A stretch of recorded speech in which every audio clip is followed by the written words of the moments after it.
ভারত থেকে এই প্রথমবার বিবৃতি দিয়েছেন সাবেক প্রধানমন্ত্রী শেখ হাসিনা।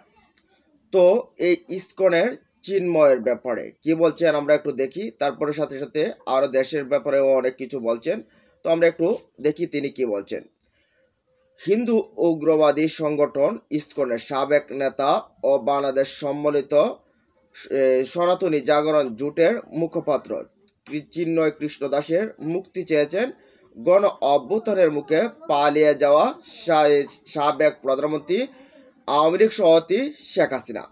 বৃহস্পতিবার 28শে নভেম্বর আওয়ামী লীগের ভেরিফাইড ফেসবুক পেজে প্রকাশিত এক বিবৃতিতে এই দাবি জানান তিনি।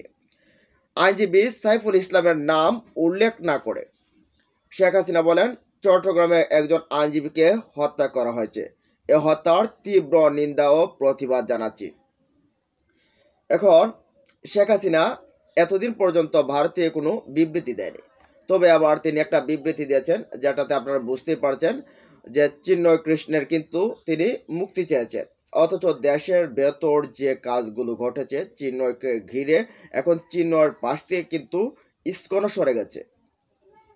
এই মুহূর্তে এই চিন্ময়ের পাশে এসে দাঁড়িয়েছেন আমাদের সাবেক প্রধানমন্ত্রী, তারপরে আরও অনেক কিছুই তো আছে তার সাথে, ফ্যাসিস্ট স্বৈরাচার তো সব কিছু আছে। সেই শেখ হাসিনা দাঁড়িয়েছেন এই চিন্ময় কৃষ্ণের পাশে, তার মতে তাকে মুক্তি দেওয়া হোক। এবং শুধু এটাই না, অন্তর্বর্তী সরকারের ব্যাপারে যা বলছে সেটা আপনারা শোনা দরকার, তাহলে আপনারা বুঝতে পারবেন যে এখনও তিনি কোন ভাষায় কি কথাগুলো বলতে চাচ্ছেন। তারপর বলছে, এ হত্যার সাথে যারা জড়িত তাদের খুঁজে বের করে দ্রুত শাস্তি দিতে হবে। এ ঘটনার মধ্যে দিয়ে চরমভাবে মানবাধিকার লঙ্ঘিত হয়েছে। একজন আইনজীবী তার পেশাগত দায়িত্ব পালন করতে গেছিল, আর তাকে এভাবে যারা পিটিয়ে হত্যা করেছে তারা সন্ত্রাসী। তারা যেই হোক না কেন তাদের শাস্তি পেতে হবে। এটা সুন্দর কথা বলছে যে তারা যেই হোক না কেন তাদের শাস্তি পেতে হবে। এটা সুন্দর একজন দেশপ্রেমিকের মতো কথা বলছে, একজন মানব অধিকারের মতো কথা বলছে। তারপর তিনি যে কথাটা বলছেন সেটা হচ্ছে, অন্তর্বর্তী সরকারের প্রধান উপদেষ্টা অধ্যাপক ডক্টর মোহাম্মদ ইউনূসকে অসাংবিধানিকভাবে ক্ষমতা দখলকারী বলে উল্লেখ করেন ছাত্র জনতার গণ অভ্যুত্থানে ক্ষমতাচ্যুত সাবেক প্রধানমন্ত্রী শেখ হাসিনা। বিবৃতিতে তিনি বলেন, ইউনূস সরকার যদি এ সন্ত্রাসীদের শাস্তি দিতে ব্যর্থ হয় তাহলে মানবাধিকার লঙ্ঘনের দায়ে তাকেও শাস্তির মুখোমুখি হতে হবে।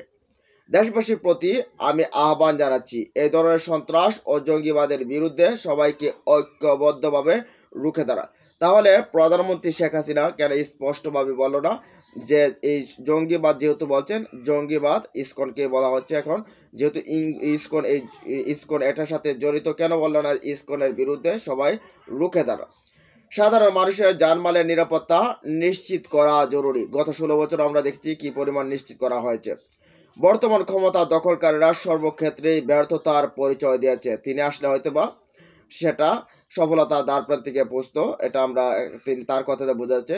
দাবি করে শেখ হাসিনা বলেন, নিত্য প্রয়োজনীয় দ্রব্যমূল্য নিয়ন্ত্রণ করতে ব্যর্থ, মানুষের জীবন নিরাপত্তা দিতেও ব্যর্থ। নিত্য প্রয়োজনীয় জিনিসের যে ব্যর্থ সেটা আপনাদেরকে বলি, গত 16 বছর যে পরিমাণে টাকা দেশ থেকে পাচার হয়েছে, সেই টাকা যদি পাচার না হতো তাহলে এই দেশ এরকম থাকতো না।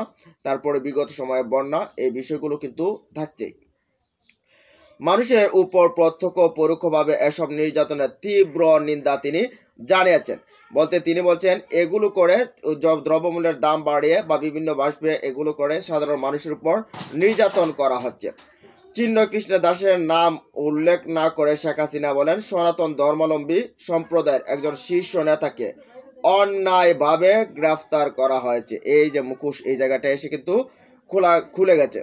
অবিলম্বে তাকে মুক্তি দিতে হবে। চট্টগ্রামের মন্দির পুড়িয়ে দেওয়া হয়েছে। ইতিপূর্বে মসজিদ, মাজার, গির্জা, মঠ ও আহমদিয়া সম্প্রদায়ের ঘরবাড়ি আক্রমণ করে ভাঙচুর ও লুটপাট করে আগুনে পুড়িয়ে দেওয়া হয়েছে। দেখেন, মন্দির ভাঙা হয়েছে, এখান থেকে কিন্তু প্যাচ লাগাচ্ছে, অথচ মন্দির কোনো ভাঙা হয় নাই, কোনো মন্দির ভাঙা হয় নাই। যা হয়েছে সেটা আওয়ামী লীগের আমলে আমরা দেখতে পাচ্ছি।